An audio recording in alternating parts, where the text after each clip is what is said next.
নমস্কার দর্শক বন্ধুরা, প্যালেস পোস্টে স্বাগত। আর আমি এখন রয়েছি যুবভারতী ক্রীড়াঙ্গন স্টেডিয়ামে। এখানে আগামীকাল হতে চলেছে মোহনবাগান বনাম ওড়িশা এফসি সেমিফাইনাল ম্যাচ, এবং সেটা দ্বিতীয় লেগের। এই ম্যাচে 2-1 গোলে পিছিয়ে থেকে খেলতে নামবে মোহনবাগান, এবং এই ম্যাচ মোহনবাগানের জন্য 2-0 জেতা সবচেয়ে বেশি জরুরি, এবং সেটা কোচ থেকে প্লেয়াররা সবাই জানেন। আজকে প্রেস কনফারেন্সে হাজির ছিলেন কোচ অ্যান্টনিও লোপেজ হাভাস, এবং তার সঙ্গে ছিলেন মনবীর সিং। হাভাসের কাছে প্রথম লক্ষ্য হলো জয়, সেমিফাইনাল জয়, তারপর সেখান থেকে জিতে ফাইনালে জয়। তিনি ভাবছেন না এক্সট্রা টাইম নিয়ে। এক্সট্রা টাইমে খেলা যাওয়ার সম্ভাবনা থাকলেও সেই সম্ভাবনা নিয়ে তিনি একদমই মাথা ঘামাতে ইচ্ছুক নন, জানিয়ে দিলেন তিনি।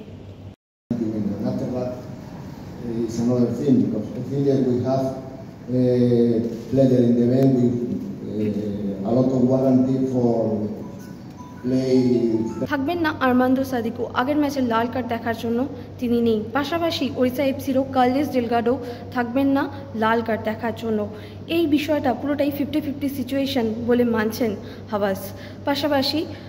পাশাপাশি আর্মান্দো সাদিকো না থাকার জন্য থাকবেন কামিন্স, সেটা পরিষ্কারভাবে জানিয়ে দিয়ে গেলেন মনবীর সিং। रेड कार्ड हुआ, उससे थोड़ा हमें प्रॉब्लम हुआ, क्योंकि ऐसा टाइम में बहुत डिफिकल्ट होता है गो फॉर अटैक। अभी अरमांडो नहीं है तो कमिंस हमारे पास है, so we don't need to worry.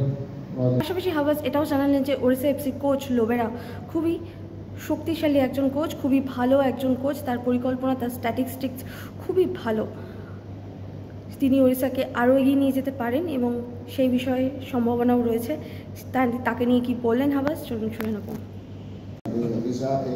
Lovera is for me the second in the table for number of matches and mark.